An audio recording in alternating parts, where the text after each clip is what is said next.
I love you, but be so for real. Not every community is here to heal you. Some want to hurt you. It's not all rainbows, butterflies, kumbaya, sis. It is not. Community is not always the key, boo. Okay, before we get started, before I introduce my guest, Milan. Oh my God, I just realized we both got names like... Yes, after places. I just realized that in this moment. A lot of things are aligning, yes.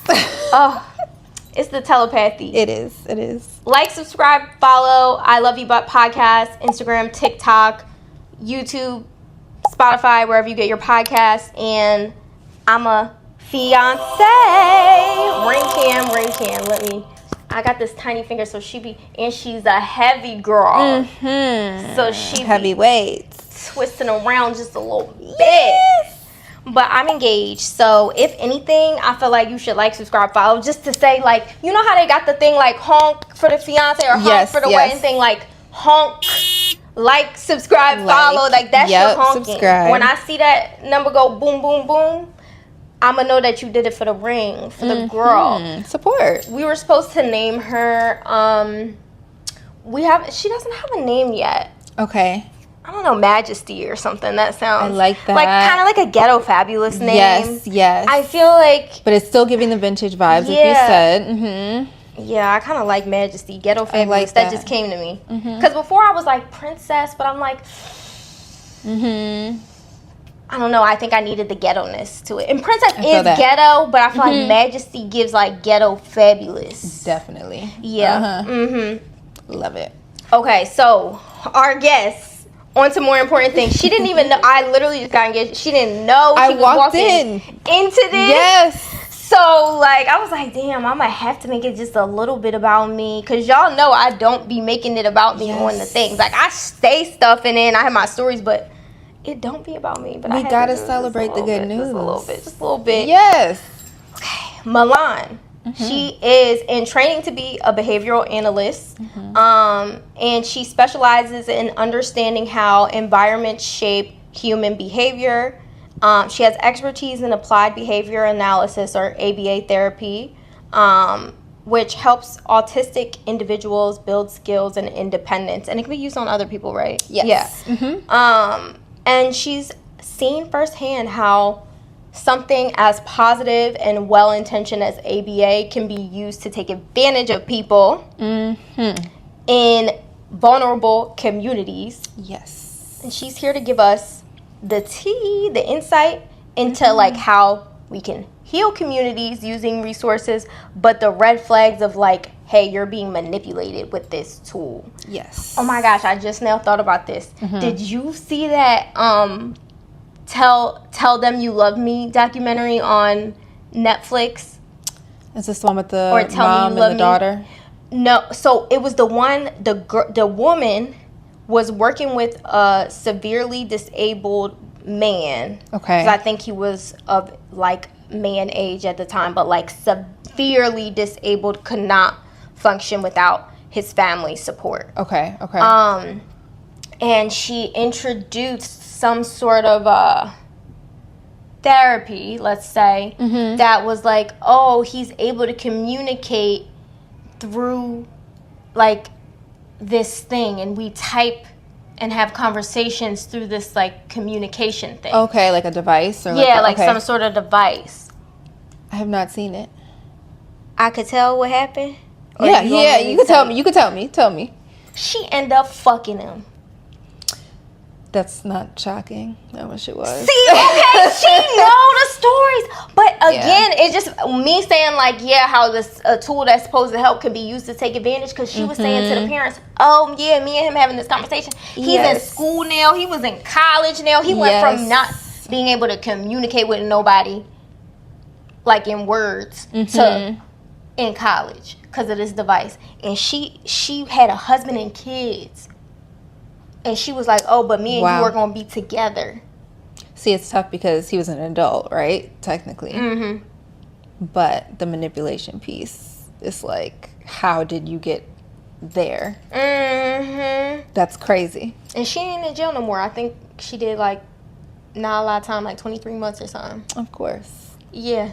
Jesus. White lady. Yeah. Black family. But I don't even, I'm like, I'm gonna leave that one right there. But yeah.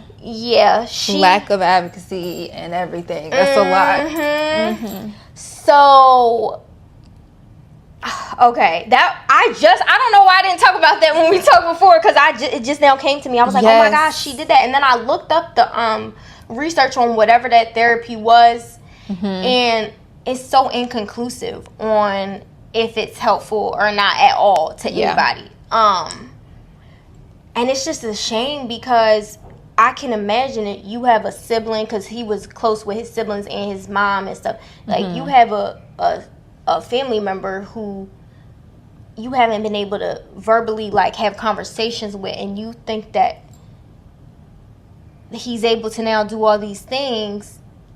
I see why you kind of got carried away, because I'm not necessarily going to do all the research on it. Like, I take herbs, and I have done research now that we have ChatGPT, and it expedites my research. Yes. But, like, I've taken things just because our herbalist told me to take it. Right. People can truly say anything when you're desperate. Yeah. When you're desperate. So it's like taking advantage of, like, people's desperation almost. Yeah. Okay. What is ABA? And, like, what kind of people would you normally work with using that method? Yes. So ABA is applied behavior analysis. And it is basically the science of behavior. So, like mental health therapy or the typical therapy that people go through, you're talking about emotions and things that are in, like, your head, or feelings you have inside, right? Behavior is like things that other people see. Okay. So it's sort of like, you know how they say there's, like, a top-down approach and then there's a bottom-up approach? Okay. I would say the top-down approach is more like the traditional mental health therapy, where you're starting with your feelings, and then you look at how you feel is impacting the things you do. Behavioral therapy, we're looking at how the things you do sort of lead back to how you're feeling and those emotions. So we're looking at, like, the things that you do that other people can see, the things that you do that are impacting your emotions, if that makes sense. It does. It reminds me of one of those quotes that, like, Oprah would have had on her book club or whatever, that's like, if you do something every day, it becomes your reality. Like, it like shapes how your brain thinks if you just keep doing it over and over again. And I believe in that.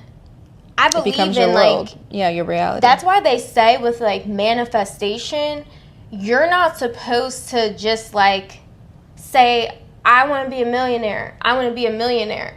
Like, you have to act like you have to physically every day behave. Obviously, don't spend the money. Like, yes, you got it already, right? But like, if you have a fake jewelry, fake whatever on, you better be walking around like it's real. Like it's real. Yes. Oh, let me turn my stuff around, or let me make sure. The rooms, like, you put yourself in, everything has to align with that. And your behavior has to align with what you're saying. So even if I feel like poopy poop, it's like when people say, like, who's that girl, Nora Smith, the housewife that makes all those things. The homemaker. She said, like, she started just getting dressed up to cook because she was like, I feel better when I put that shit on. Like, and now she owns no sweatpants. Yeah. Like, and, like, I will never reach that level of behavior, but I do aim to put on something nice, like, a couple times a week. What feels good for you? What's appropriate for you?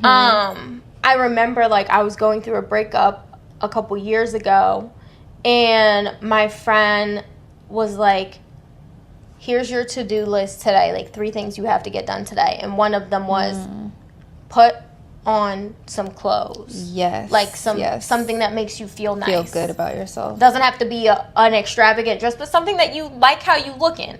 Absolutely. And go outside. You could literally go outside and go back in, but, like, step out the door. Your to-do list. Behavior. So, yeah, that makes a lot of sense. Yes.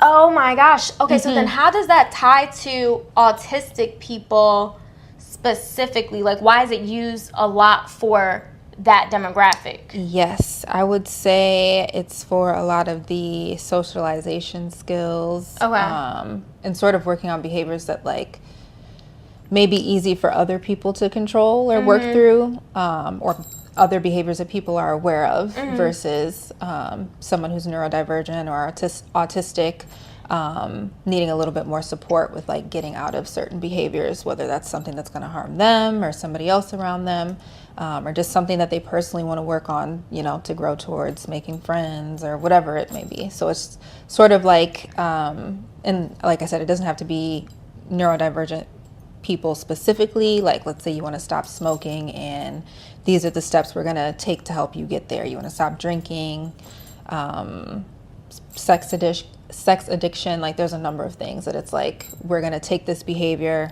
and figure out something healthier for you. Okay, so if the behavior that I want to stop was smoking, like I smoke a pack a week. Is that a lot? A pack a week is a lot? I think, I don't know. I've never been a cigarette. Okay, but say like, let's say a pack a week is what's a lot.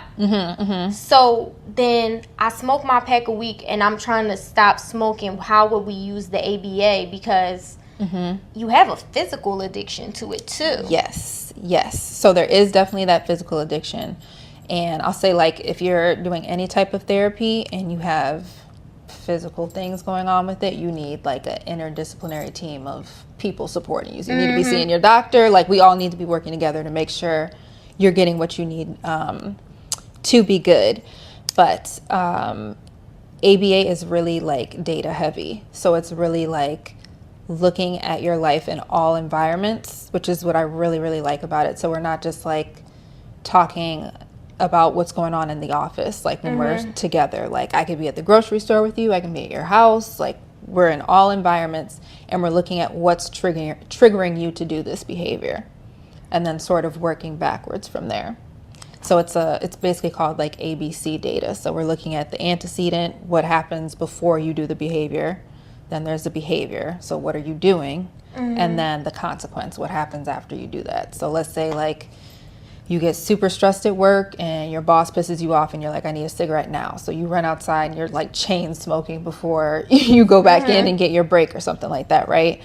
So the stressor would be your boss being an a-hole, and then the behavior is you're chain smoking before your break, and the consequence might be, I don't know, like you go back to work and people complain to HR that you smell like smoke, or like you're not able to like properly function or something because like, so you have to kind of feel like there's consequences to your actions for this shit to work. Somewhat, yes. It's very heavily based on like, even if it's not like a consequence like slap on the wrist, like consequence like, oh, now I can't make these friends, if I'm thinking about like autistic individuals. Like, oh, I was very blunt when I talked to this person and it wasn't a bad intent. You actually like this person. You want to be this person's friend, and you were blunt. Then the consequences, they're like, I don't like India because she just says stuff. Says it how it is.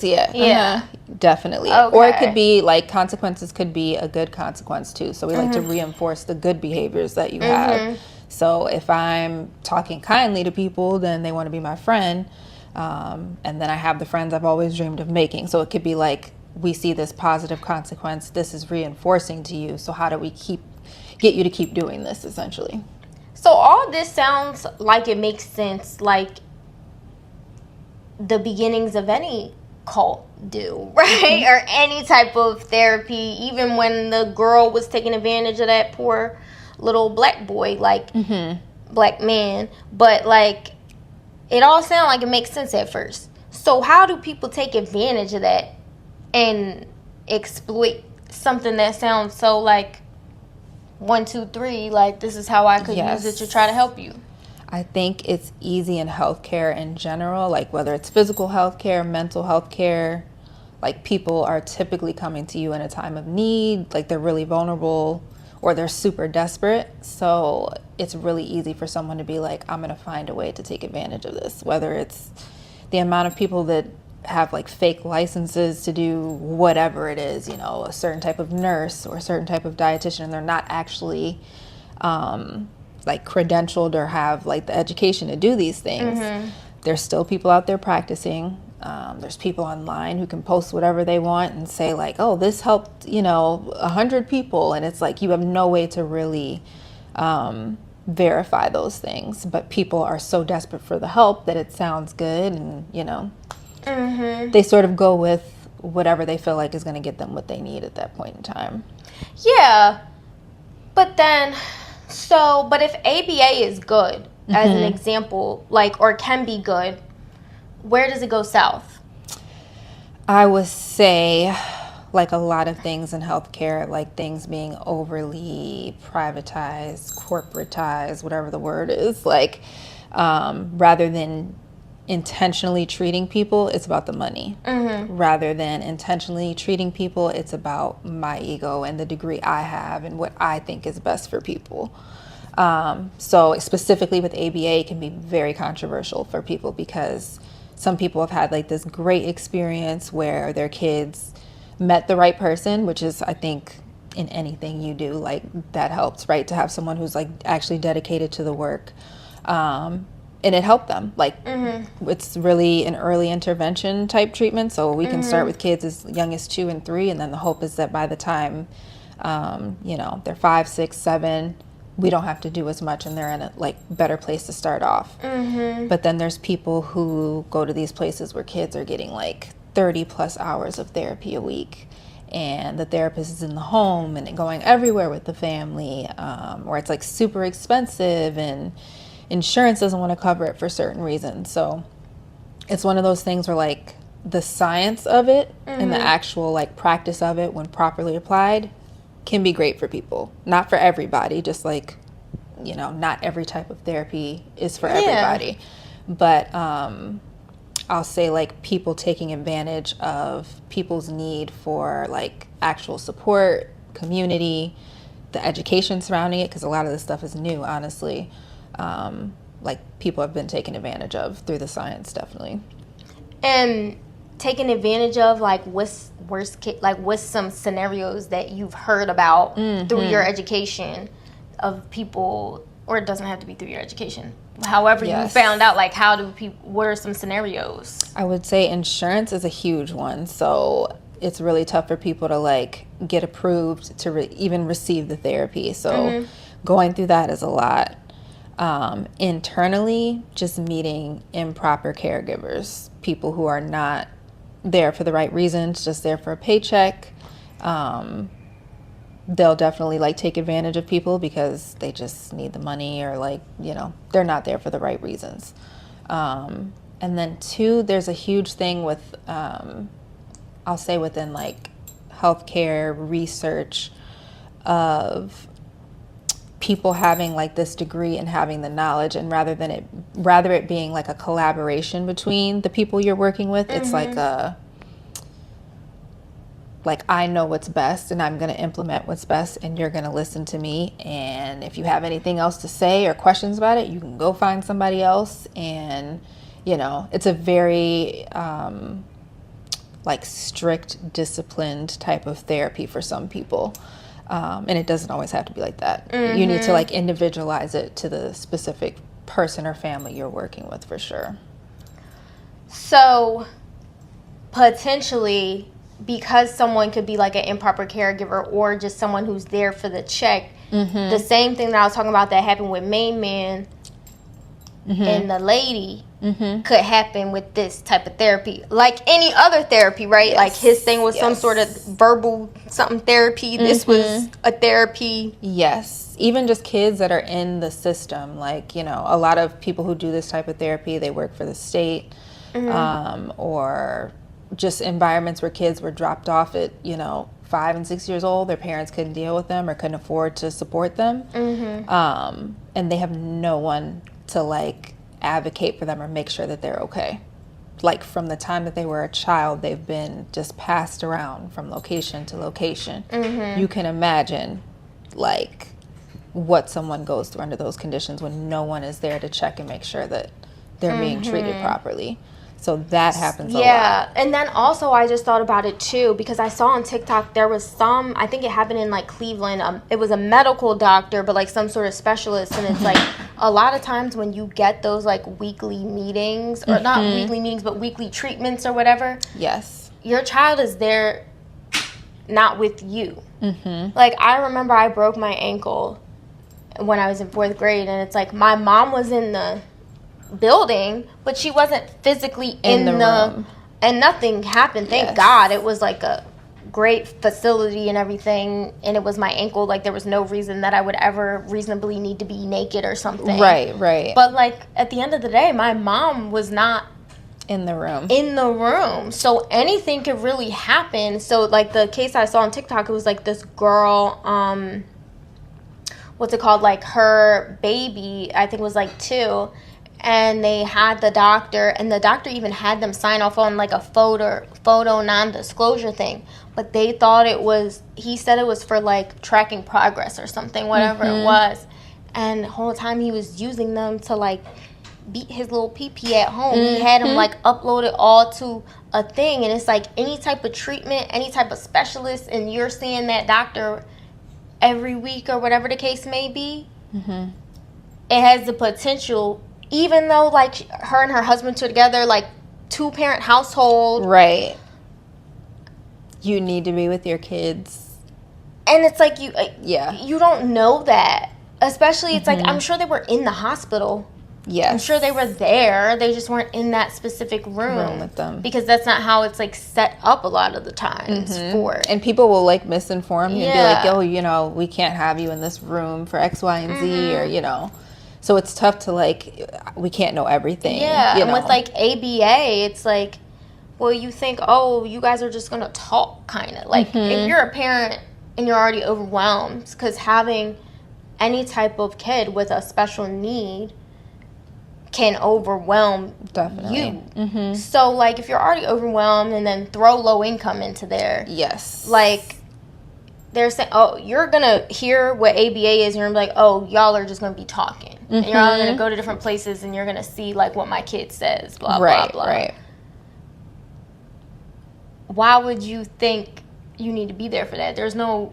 It's a break for some parents. Yeah, like it's like the 5 minutes they have to themselves, and they know that somebody is like equipped to deal with their kid, because most of the time family can't really, if they can help, it's just a couple hours so you can go to the store and do whatever. But like, if a kid's 4 hours a day with this therapist, you know, like, I have this time where someone else's eyes are on him or her, and I have a break from this. And that's why like community is really always, real community is really always the solution, because you shouldn't need any type of outside specialist to get 5 minutes to yourself. You shouldn't. You should have, whether it be friends, family, whatever, like a community of people, a village that can give you that break, and you give them a break. Definitely. Vice versa. You should have that. But the way that we've built society in the Western world, it's impossible. You don't have that community no more. So now you're like, okay, my child has special needs. I don't ever get 5 minutes to myself.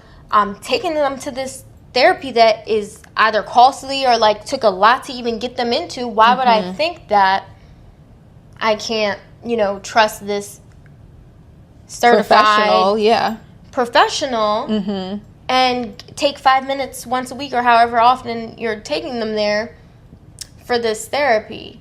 But it's really the lack of community that puts people in that position, that causes like that exploitation of it. Definitely. Because behavioral therapy and science can be used for more than just ABA. So you've had to learn how people work and their behaviors.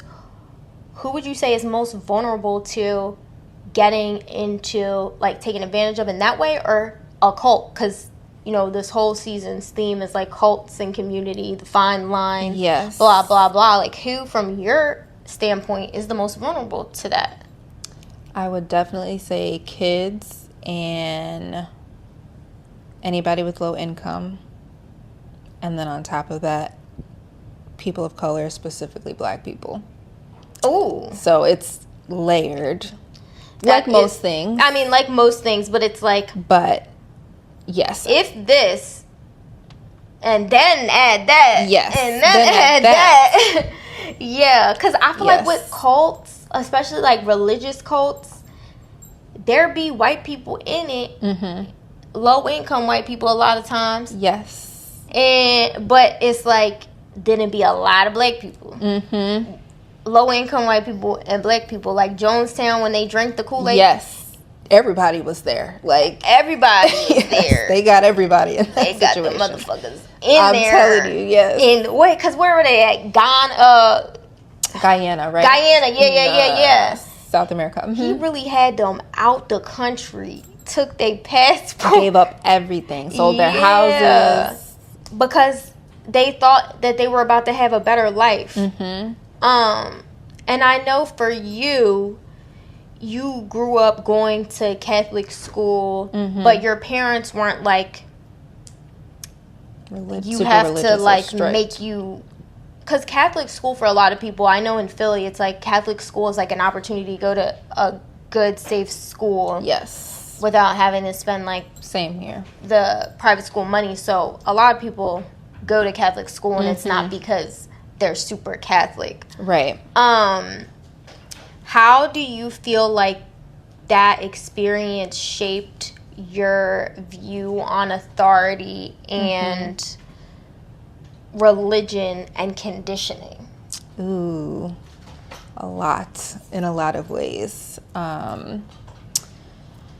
I'll say to question everything, and that it's like not just okay to question everything, but you mm-hmm. should be questioning the experiences you have in life.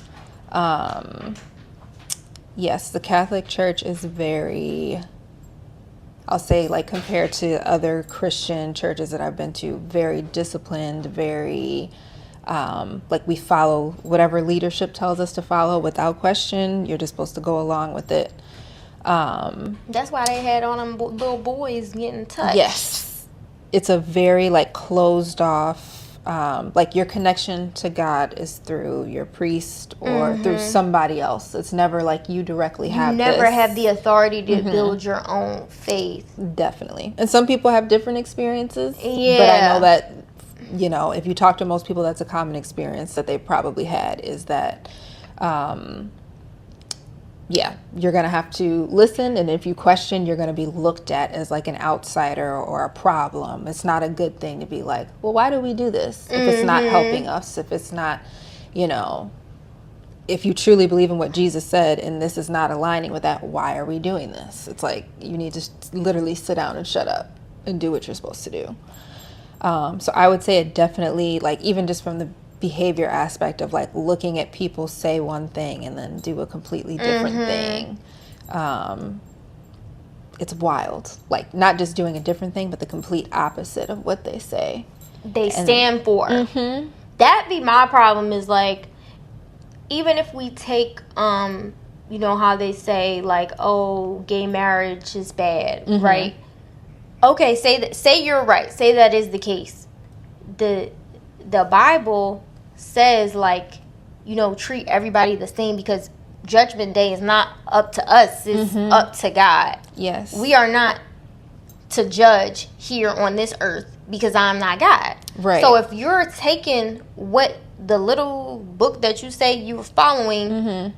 says, why are you persecuting people for being, like, even if you're right and it is wrong, mm-hmm. I don't think that, for the record, but like, say you are right mm-hmm. and they are gonna go to hell, you're not supposed to treat that person any different than someone else if you're following what it says. Exactly. That's why that stuff never, but we've talked about, like, I think like ADHD people, you could be born into a cult mm-hmm. because of like religious cults, but I don't think we last in them. No.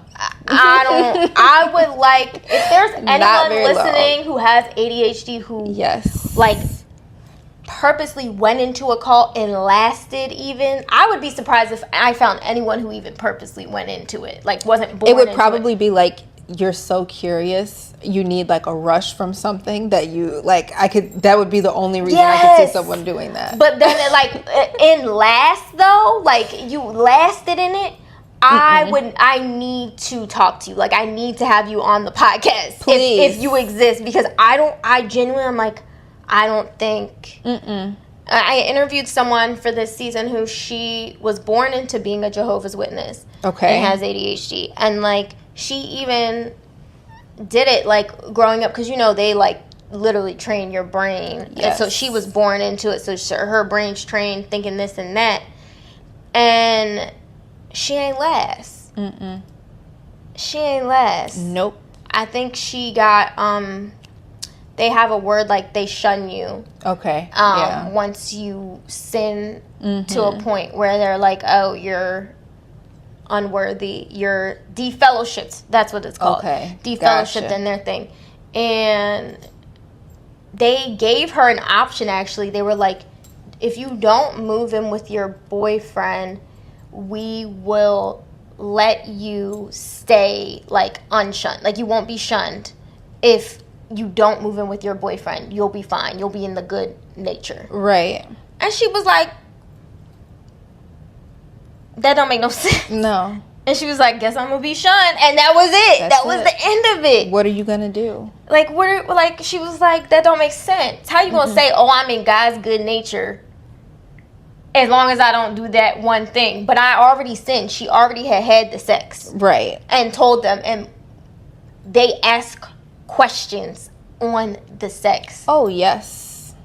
Like what positions and all that. I didn't know that. She told me like detailed questions. So I done already told you I had it from the back, the side, how many times I had it, what position was my favorite. You've got everything. But I'm fine. I'm not sinning as long as I just don't move in with him. Even though you know I sinned, I'm saying that in air quotes for listeners. Even though you know I sinned, right? It's all fine if I don't do this one thing you don't want me to do. And the reason they didn't want her to move in with her boyfriend is because he was Muslim and he was like opening up her mind to other possibilities. Not that he wasn't trying to make her be Muslim or convert her. He was just saying like, kind of in the cult. He ain't say it like that, but like what you in your relationship with this is not good. And he was opening up her mind. So that's why they didn't want her to move in with him. It had nothing to do with God. But yeah, like she has ADHD and she was like, no. And there's always a point with ADHD. It's like you could take certain things when it makes sense. If you're like, oh, I don't like doing this behavior, I don't like other people doing this to me, but it's a means to an end. It makes sense, so I'm gonna do it. I can stick by. I don't like it, but if something's not adding up, the second it don't add up no more, over with. That's what. If anyone on here was voluntarily in a cult and lasted with ADHD, like I gotta talk to you. Tell me how. I need to understand like how you got your dopamine to work in that way to be able to do that. Or it would have to be something that they so aligned with that they were like, you know, I perfectly believe in this. But then it's like, do we even perfectly believe in anything for long? We're gonna like I feel like we take bits and pieces of things and make a whole whatever. Yes. Because it's like there is no absolute, because I don't know, like I feel like most ADHD people understand like we don't know everything. Right, and we're okay with that. Like having curiosity, learning new things. Yeah, like I'm gonna be learning like on my deathbed. Just because, like, why not? It's just fun. Exactly. So I don't know, but yeah, that I know we were talking about that. Like our brains, the way it work, we're not going to get in it occult most likely, but the people who are more vulnerable, you said black, low income, othered. I would say like othered too. Yes. Marginalized people for sure. How do you feel, why do you feel those are the people who are the most vulnerable? Children, I would just say lack of like experience you're or still just maturity. learning. Yeah, you're still and you learning. don't feel like you have your own sense of authority because you really don't at that age. You're like pretty much being trained to listen to people around you, which you know, you can sort of guide your kids to figure out who they should be listening to and who they shouldn't be listening to. Low income people, just the need, like fulfilling your basic needs. Like if someone's going to help you do that, then you're more inclined to go along with whatever they have to offer. Needing food will like literally make you do anything. Not having a roof over your head will make you do anything. And if people open up their doors to you and it seems kind, you get what you need at first, but then like, you know, there could be other expectations after that, which is horrible to do to someone in that position. And then I'll say people of color, Black people specifically, we have a relationship like this with God, rightfully so. Because it saved us. We Through would have everything. not gotten through chattel slavery Truly. without that faith. Yes. I always say that. I actually have a book, I haven't read it yet, but I bought it in Puerto Rico, called God of the Oppressor. Okay. Or of the oppressed, God of the oppressed. Because it's basically saying, like, why are Black people so, on average, like, religious? Yes. And faithful. And it's like, we would not be here. Maybe the Africans would, like, that got to remain still in Africa. Right. But we wouldn't be here. Not through all of that. No. And the same goes for, like, Latino people, too, who experienced that in different ways than we did. But, like, that faith was survival. Yep. So, to your point, if you're putting it for a religious cult, if you're putting it through the lens of God, it's already going to make us more inclined. Because that's one thing, like, even Black people, because for me personally, I identify as spiritual. Me too. So it's like, but if you start talking about faith, even if I know you have a specific religion, if you were a devout Catholic, I would still have the full conversation with you because we're talking about faith. Right. There's nothing that would, and it probably part of it is being Black, like that would make me not talk about faith. Right. Yeah. There's nothing. It comes up in every corner of our conversations in some way. Yeah. And where would we, like I said, we would not be here without it. And like even now that we are generations away from chattel slavery, it's like I still feel so indebted to my faith almost. Like I don't think that I would have the things that I have or be where I'm at without my faith. I don't know. Like, me either. Agreed. Yeah. I just don't think so. Like that saying, your grandmother's prayers are like still protecting you today. So like you go back generations of like women, men, all of us praying together to get through a situation, and it's like we still feel that like weight on us now. Like it's still getting us through what we're going through today. And that's a form of community. And it's such a fine line because we need that. We need that community. We need those prayers together. But then when it gets to the point of, I guess from the behavioral analyst's perspective, when does that turn into cult-like mind control?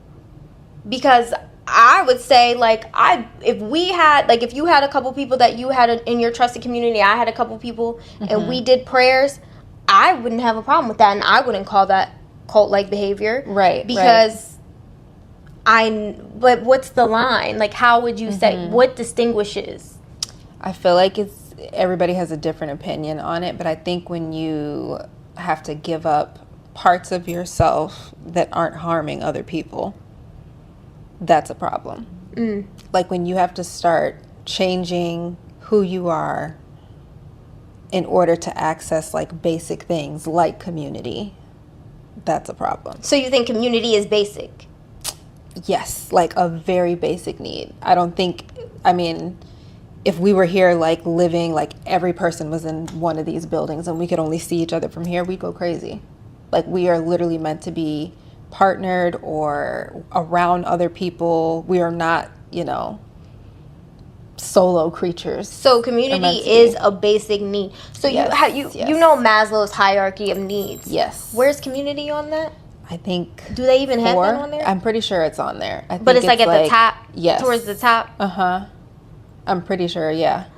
Like your sense of belonging. So I want to bring that up. Maybe I'm going to put it on the screen. I don't know. Mm-hmm. Maybe I'm going to give me a little It's somewhere on there, like your sense of belonging to a community or having like people around you also makes you feel safe. I feel like it needs to be closer to the bottom. I agree. Because, like, for people who don't know, the bottom is the one that's, like, most important. And as you get closer to the top of the pyramid, it's, like, self-actualization is, like, when you die, basically. Hopefully, you get to that piece. Right. And it's, like, not necessary, I guess. But, like, the higher you go up on that triangle pyramid, the less you need it. So, like, I think the bottom is, like, food, water, shelter. Right.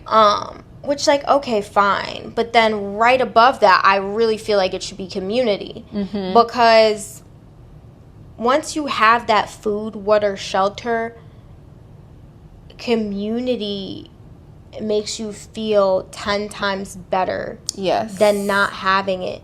And even, like, because I always think about, like, there's some really poor people out there, because if you make in a combined household 100,000 in a year, you're at like the top 10% in the U.S. at least. Yes, and that's not childcare for 2 kids is going to cost you like $50,000 for the year for sure in the U.S.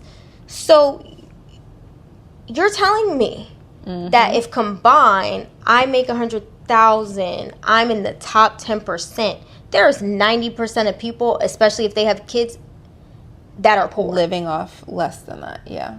Poor. Yes. Dirt poor. So what makes them have the will to live? Right. Community. Like, so I'm like, I think it's higher up than just right above food, water, shelter. I think it's higher than that. I think so. I think we don't realize how much we need it. I think we need to, if it's not where I think it should be, I feel like the thing is wrong and he need to update it. Right. Is Maslow still alive? Is he still here? We need to call him. I don't know if he's still alive, because I know I studied that back in the day when I was in AP psychology. It was a long time ago. Yep. So I'm like, Maslow, you there? Like, hello. Exactly. He got some ancestors, a son, daughter that I could call, because we need community. Like, people don't realize that really is a basic need, because that's what gets people through stuff. Like, especially when, and then you think about, because I think about, wow, like, there's rural communities in China that when their crops go bad, they don't got no food. Why are they still there? How are they still there? Community. You have to know, like, your neighbors. We don't in today's world, but, like, if something happens, everybody's like, oh, we have the government. We have this. We have these services. At the end of the day, if all these things that we've made up go away, who are you going to ask for help? The people who are in literal proximity to you. Do you know their names? Do you know anything about each other? Can you get in contact with each other? Most people cannot. Most people, like, avoid their neighbors. Like, when they see they're outside, they run. Transactional too.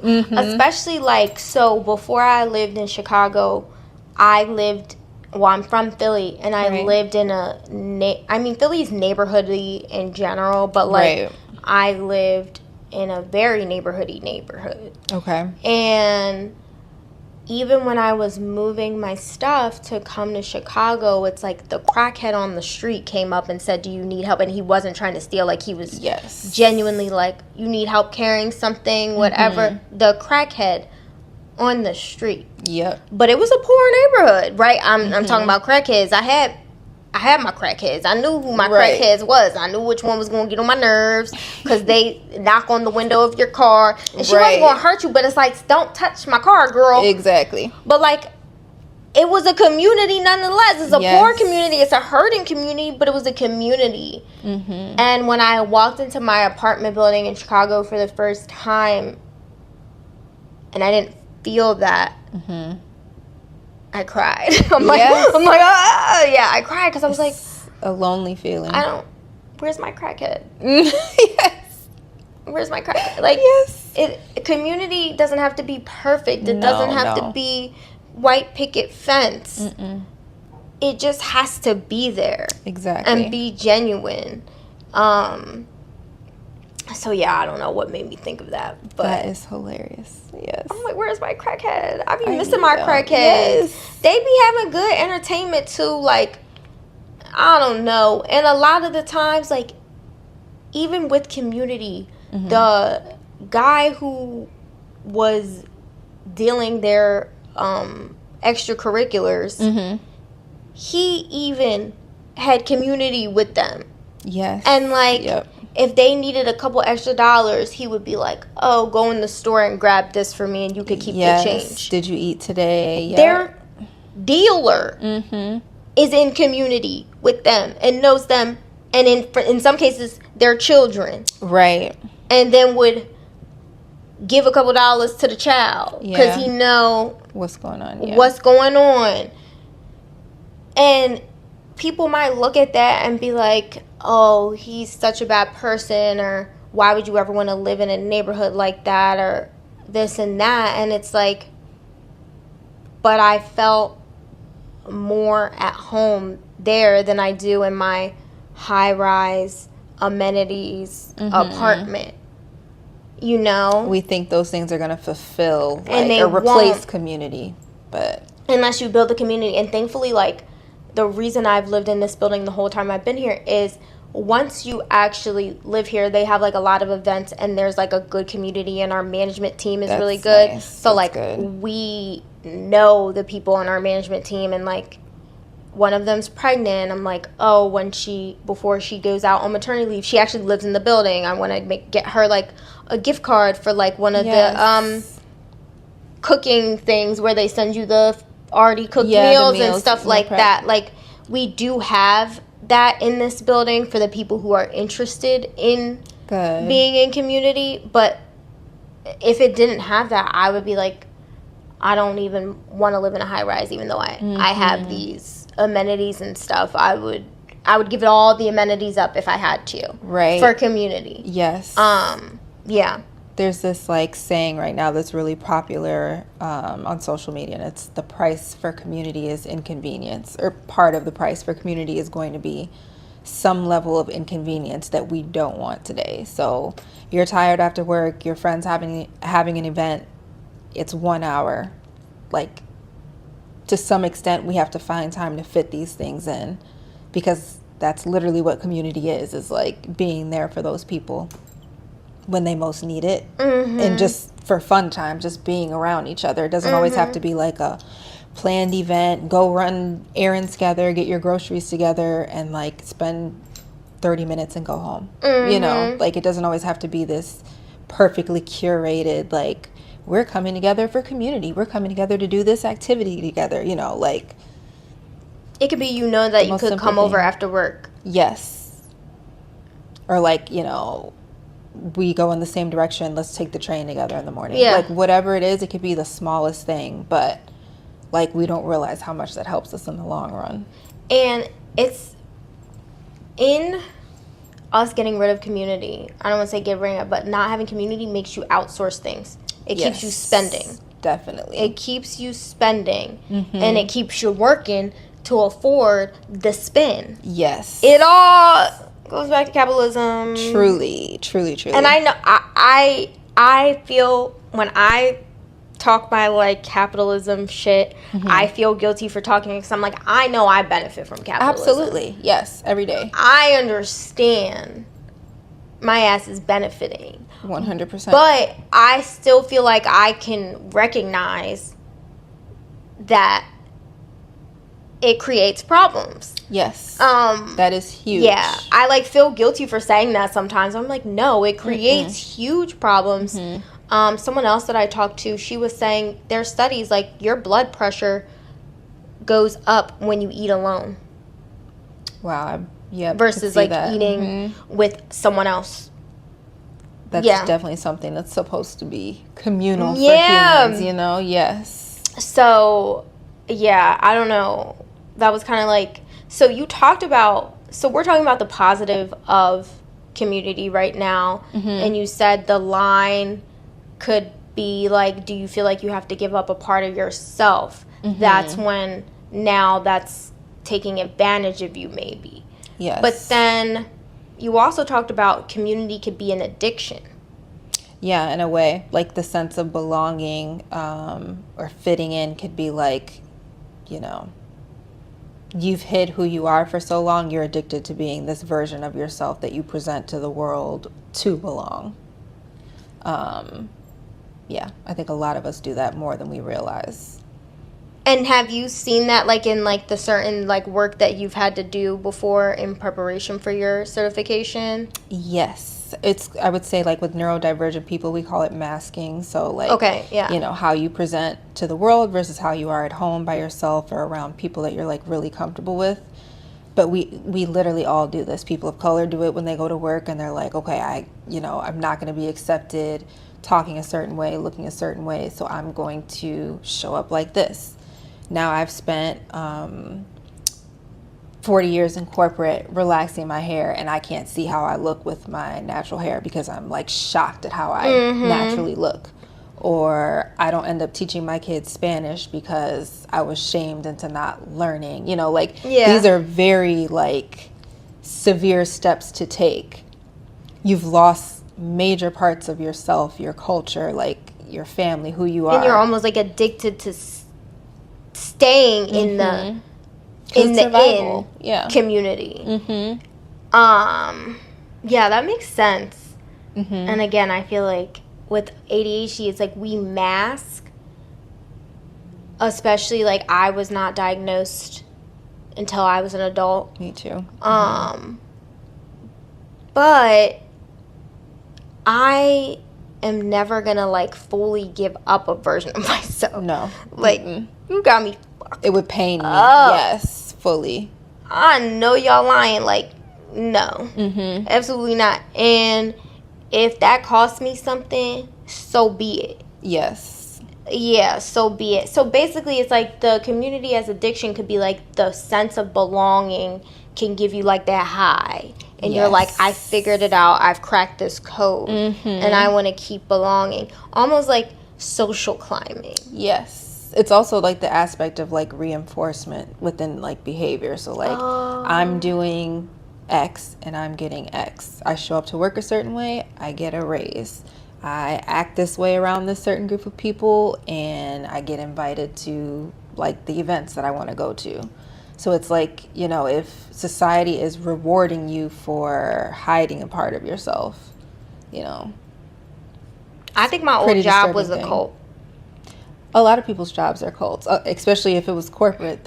And I think it's like the behavioral thing that you're talking about. It was like, if I behave in this way, not masking my behavior, but more so like being smart and getting this done in this way and blah, blah, blah, then I'm going to be rewarded by this. They had, like, things called, like, real-time recognition where you would get little gift cards and stuff all the time, and they'd be like, oh, thanks for your work on this, They had different ways of reinforcing, like, the cult behavior. Right. And it was to the point where it's, like, in that type of environment in consulting, it's like you're getting yelled at every day, whether it's by the client or someone there, and they don't even, a lot of times you're getting yelled at and it's not even that like they don't like you or they don't think that you're a good performer. It's just like that's just the nature. You're always getting yelled at. Yes. And I got so like used to that as like a thing that I didn't realize that wasn't normal. Definitely. I was like, that's the culture they've created. Yeah, it's the culture. So, like, of course I get yelled at every day, but it's not personal. And it's not, like, someone cursing me out. Like, it's just more so, like, every day you're going to do something wrong because that's how you learn. Right. So, everything you do, it has to be wrong. Exactly. Because that's how you learn. Like, duh. Like, why wouldn't everything I do be wrong? Obvious. That's what like, but you're punished they for put it. you in, they start you like, and they do this with people of color. They start you even earlier than they start the regular people in college, because they have like the diversity whatever. Right. Well, they don't no more because of the administration, but they used to. So like they start you sophomore year. Yeah. So like that's just what you know your whole adult life, pretty much. So like quitting my job and leaving and being like, oh, like it's like not normal for people to say you're doing something wrong like 10 times a day every day. Totally had that experience at work, like even within the mental health field, which is crazy. I mean, like people having no care for your own mental health, or not even understanding that they're not taking care of their mental health. Like, you know, just because you work in that specific field does not mean people practice those values. People don't be practicing what they preach. No. But yeah, you saying that of like it could be an addiction, and it's like your behavior being reinforced. It's like I always talked about my job as being in an abusive relationship, where it's like every time you get fed up, you're like pissed off, they give you another treat, a little treat, a raise, a bonus, to this or that. Stay a little bit longer, don't leave. Exactly. But now I'm kind of, I agree with that, but thinking of it from the behavioral lens of your actions being reinforced. Oh yes, the whole, if you look like your HR trainings, like all of it is to set up this like culty sort of culture. This is how we talk to each other here. This is how we dress here. Most like corporate spaces, and even if not corporate, like workspaces in America, you're not encouraged to come be your full self. You come here and you adapt to how we are, you know. So it's each, I would say, field has its own little like culty vibe, or like this is how you're going to get in and fit in, and if you don't, you're a liability for us. So, okay, yeah, I feel like my job was definitely a cult. And if you still in that cult, babes, say no, let me not say that, because they going. I can say it. Get out. Yeah, no, it's bad, because it's like 10 times a day you're doing something wrong, and you're being told you do something wrong, or there's something on fire, something's happening, something bad, real bad. Yeah, and if you're going to be in like that type of environment for the money, you have to be so, and you can only deal with it for so long. Yeah. Like even the strongest minded person can only deal with that for so long, but you have to be able to completely not care and tune all that out and just, you know, go along until you're done. ADHD mindset, not easy to just go along to get along, you know. Yeah, but it's like the behavior being reinforced that it really is, because also, you know, they tier you every year, like your performance gets tiered, so it's like, ooh, and then like you get a higher bonus if you're the top tier. Yes. And only this percent of people are this top tier and this and that. Even like, I was talking to my brother about this, when like the executives walk in, like when you work somewhere, and everybody's like, oh my God, look who's here. Like so-and-so's here and he sold X, Y, and Z like for the company, or he's at the top. Like we talk about these people like they're like gods. Yes. Like they're close to God, or like they have some sort of, and it's intentional that we're meant to see them like that. I'm gonna talk about somebody specific from my job that I had worked with, and he was like early promo every time. Okay. And would like always accept like extra work that wasn't even just client work, like help partners write white papers and stuff like that. And he will always have some good gossip, because I like the gossip. Yes. So, you know, me and you, and I think main man didn't swing this way sexually. I think he was the other way. So he really had the gossip. Yes. So he was cool to me, but then I started realizing, I'm like, he would talk about like, oh, the higher up exec person, like this lead partner, this or that, as like a cool person to run into. He'd be like, oh, I ran into this such and such partner, and now I get to write this for them. And I'm like, oh, you a little bit too bought in. You done drank the Kool-Aid, and you, like, now you're helping them write a white paper, and you have 40-50 hours of client work to do, and you're helping them write a white paper. Yes. But it's because when you met these people, you thought they were you put them on a pedestal. And now you're like, oh, but if this person asked me to do this, I'm special. It's literally set up for you to feel that way, for you to feel rewarded for doing something you weren't even supposed to be doing. And that's when I was kind of off him, because I was like, these people ain't to me. Exactly. But like, they cool. Like, the thing is, I can have respect for people. And be like, I really respect this about you. I really like how you did this. But it ain't no way I'm about to do something for you if I don't really know you like that. And it's because you're like this higher up person. If I'm not interested in it. Right.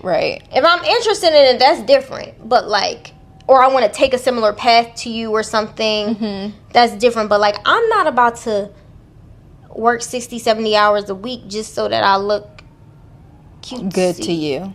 Yeah, because you're like God to me at my job. Like, you're a job god. Like, no. Yeah, you just you're really like connecting the points. Oh my gosh. Yep. It was people really in there like bad in the cold. Yes. Yeah, like desperate for that validation. Like, I was in it, but it was like light. Like, I was in it and it was bad, but not that bad. And the way you're talking, I'm like, oh my gosh, I cracked the code. So then, because, okay, wait, I want to talk about the autism moms. Because when you have a child that is any type of other neurodivergent, your kid might have issues at school because schools don't tailor to different brains and things, and like, you might feel lonely, you might feel overwhelmed, so you're going to search for community. Right. So what have you seen with like certain communities with like the autism moms where it can kind of go south? Yes, I would say, there's different levels of ability for different kids.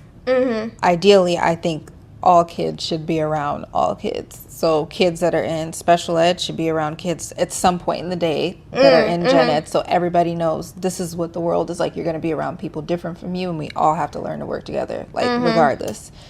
But I think for some, and it could be moms or dads, I should say, just like parents who are like trying to seek community for their kids, they can get in this place of like, okay, I finally can form some like rank for my child, or I can make my kid the popular kid, the desired kid. So they do exactly what other kids at school or society was doing to their kid within this new formed community. So like, I'm going to host these exclusive events where it's like, okay, only this certain group of moms with this experience can come hang out with us and do this activity. So what would that experience that they require be? I don't know. I think sometimes it might be an income thing. I've noticed that, where it's like, okay, we can afford to take our kids here and do X, Y, and Z, and you can't, so we're not even going to include you or find a way to include you and your kids. Like the access to a certain level of care. So like, if I can send my kid somewhere with a nanny or someone who like can just handle them or make sure that they're okay and safe, like when they're out in public, versus, I can barely afford to go here myself. You're in two different like positions. Or like sometimes there's parents who like, they might have all their kids have special needs or some form of disability, and then you've got some families where it's like, we only have one.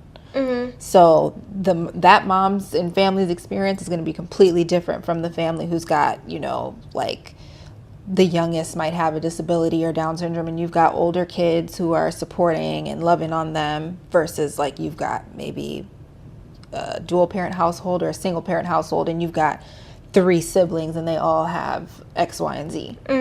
Like, just creating this hierarchy based on like your access or availability to certain things, your education, you know. It's like they finally get a chance to other someone else, and instead of not doing that and building community, you do exactly what you were probably unfortunately taught to do, which is, you know, marginalize them, push them out. Have you seen people have like communities for, I guess, being a parent of someone who's neurodivergent, and like you pay to get into the community? Oh yeah, they definitely have like paid events, or like you have to pay a monthly subscription to have this like support group, which is just like, I mean, obviously in most cases you want someone that's licensed to run an actual therapeutic group, 100%. But the idea that someone that's a doctor or licensed always has to create that sense of community is like completely false to me. Anybody should be able to be like, we need to get together and just vent, you know, have a conversation. But there's this like, okay, I'm paying to have access to like, you know, top doctors. Like there's doctors in certain areas, I mean, even in like the Chicagoland area, where it's like, you know, I see Dr. So-and-so, so that means I'm in this category, versus I get an appointment whenever I can get one, I'm in this category. So it's like immediately just treating someone differently because they have a different experience from you. Which privilege comes in all shapes and forms. Just because you're disabled or you have a disabled child doesn't mean you don't experience privilege in your life. I be saying, people, this the thing. I'm going to say something controversial. Go ahead. I'm going to get canceled. So, but you know what? I don't give a fuck right now.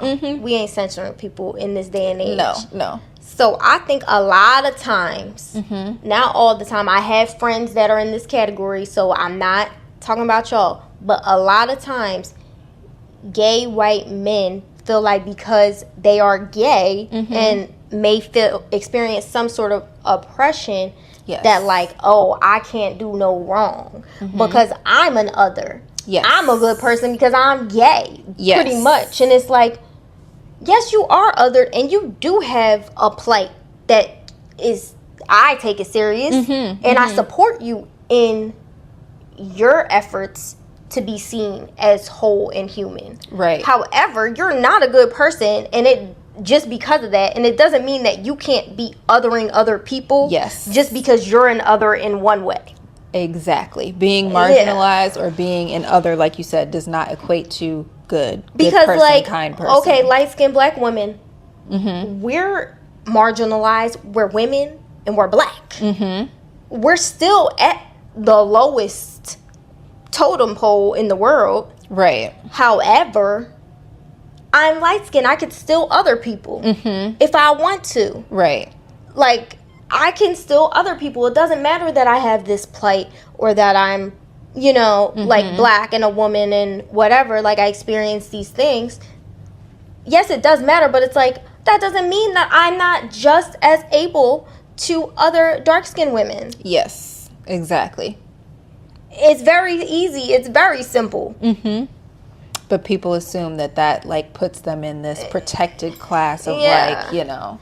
And you're not. Like, just because you or your child experiences something does not mean that you're in a protected class that can't go in other people. Like, it doesn't. It's just like when people have mixed kids and the white parent is like, oh, well, my kids are this. Number one, what that got to do with you. But number two, you could be creating a hierarchy because your kids are mixed versus kids that aren't mixed. Like, not saying that you do that, but like, just like I can choose to other dark-skinned women, you can choose to other people whose kids are darker or not mixed or whatever the case may be, have a certain hair texture, whatever you would like to other them for. Like, it doesn't exempt you from having fucking critical thinking skills and seeing how your behavior either supports or hurts genuine community. It does not exempt you from that. Exactly. Use your brain. People don't be using this at all. It is scary how you can like lie to yourself to that extent to think that you can inflict harm on someone else. And then when someone lets you know that you are, you're defensive. Yes. And you're like, oh my God, why would I do that? Because my child is autistic. My child is black. My child is whatever the case, gay. Yeah. I have a gay son. Why would I don't think these things about... Yes, you do. People do every day. Look about how you acted. Now. Yes. You acting. And like, why would you do that if you didn't do that? Like, come on now. So yeah, I think that's the thing is like people don't realize that being oppressed doesn't mean that you cannot become the oppressor. 100%. There is always a way to become the oppressor. Even if you take, like, let's say a dark-skinned woman. She might have that, like, she might be real skinny. A girl with curves might not get the same benefits as her with that nice little skinny petite figure. So yes, you're othered and you're at the bottom in certain circumstances, and many more circumstances than a white lady or a white man, but there are still some circumstances where you can other people. I don't care who you are. There's always a way. There's always a way, and there's always a way to like create divides and like think that you're creating community, and you're not. Because even if like say I'm like, oh, I like to have girls' days, and I'm like, you know, I'm opening up to girls of color in Chicago, but then I only have it at like really expensive restaurants, brunches, or like I'm like, oh, I have girl days and I only do it at like Milk and Honey, like the expensive spa, versus like King Spa, which is like, oh, we could get Groupon for $45 or whatever. Like I only do it at like Milk and Honey, or I only do it in Gold Coast or whatever. I only do it like where I have access to. And I'm like, yeah, but it's for all girls of color in Chicago. I create community, but who am I excluding? Yes. Who are you creating community for? And if I only stick to those things, or only stick to these neighborhoods, or only have it like accessible to people who have a certain income, whatever, then that's not really building the community that I thought I was building. And I'm still excluding people from it regardless. Yes. Did you see the Pilates chick who was talking about like Raven? Yeah. I didn't see her. What did she say? I like her. I think she said essentially that like, you know, if you were getting like a really expensive purse, right, or like a luxury item, you're thinking of luxury based on like, okay, craftsmanship, it's handmade, it's like these ethically sourced materials, all these things. And she said that like you're not thinking of accessibility. You don't think like, well, this isn't accessible to me because it's a luxury item, which I understand that like, you know, Pilates is this specific type of workouts and whatnot.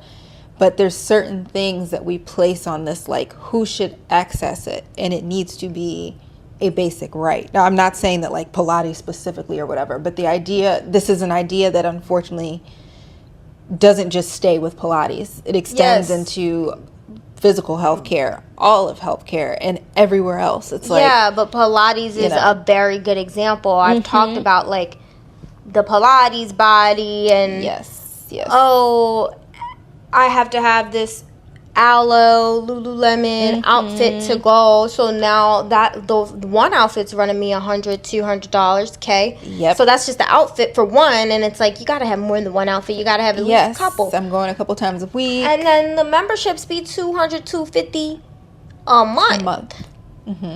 So you don't need that to be healthy. But like they make it part of like that cult, like I'm a Pilates girl. It's part of a look. It's part of an aesthetic and a community that you want to be in. And it's like, that's fine. There's nothing wrong with Pilates at its base, right? Right. But how are we making this community accessible to everyone? Yes. It's not about, oh, you're not valuing this the way that you value a bag. I get that that's the case for some things. Yes. Right? Where it's like, okay, you can get your nails done every week, but you ain't getting healthier food in your fridge, but there's also mind things that make you do the behavior of getting your nails done and not the food, and that's a whole other another story. So I'm like, I'm not even villainizing you for that per se, but I'm like, I get that argument, but I'm like, I might not even have the mother freaking bag. I might not have the bag. So how are you saying that we're building a accessible community if the reasonable person cannot do it? Because at the end of the day, I understand you have to pay to get your Pilates certification, but outside of that, Pilates is free. I could watch a video. I don't have to get my certification. I could put a video up on a projector in a park, and we can all do it. We could all do it yes. together. And I understand we have to have certain things that are paid for, right? Because we live in a capitalist society. Like, of course, you gotta make your money. But to compare it to that and say specifically for Pilates, because I'm like,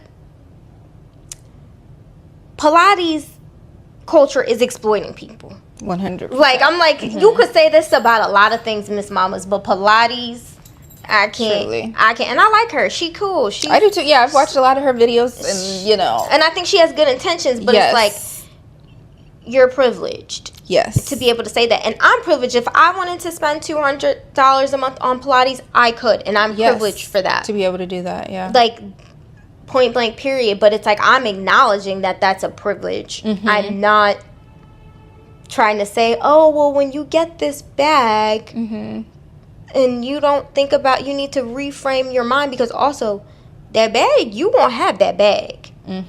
You're not getting a designer bag every month, because a Coach bag is like $200 or whatever, right? Like, I understand other designers are more, but like, okay, you spent that $200 that 1 month. Okay, even let's talk a Dior bag. You spent $4,000 or $5,000 on your Dior bag. Right. That was that 1 month. You gonna have Miss Dior for a long time. Exactly. Miss Dior is one-time purchase, and it's last. Stand by your side for years. Your daughter might use Miss Dior. You'll hand this down. Your daughter can't do shit with that fucking Pilates membership that you use every single month, $200+ plus, like, getting to wherever you go to take the Pilates, whether it be you walk there or you got to take the bus, the train, drive, gas money, whatever, and the clothes, and you're gonna have to re-get your clothes every once in a while. Your expensive water bottle, what's that thing they do, the Stanley cups or whatever, the Stanley cup, all the gear, like, that shit is gonna fade away, and you're gonna have to get more. Like, it's not the same as, girl, she ain't think that went through.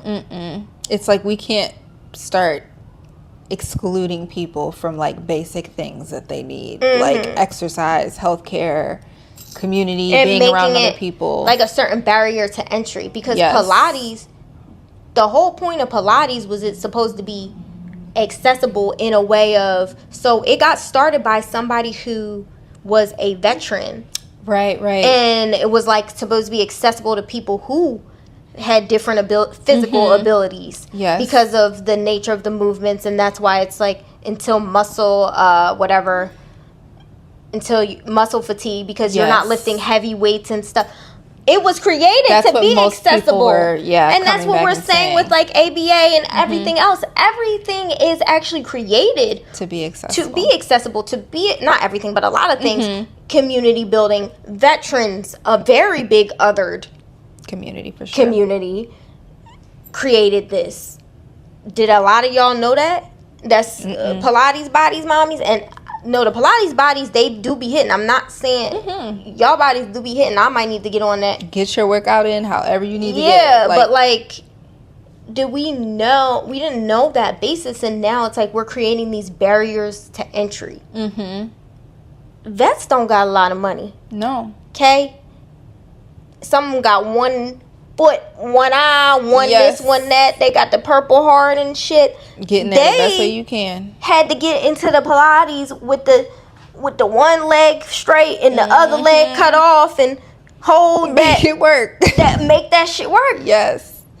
Why now do I gotta have the Lululemon with the Aloe, with the Stanley Cup, $500 worth of gear, and the $200 membership a month. That's not what Mr. Veteran Man Sir created this shit for. Mr. Veteran Man Sir created it for my half a leg. Exactly. And one eye. And we've taken it and completely, like, you make your own intentions. Yeah.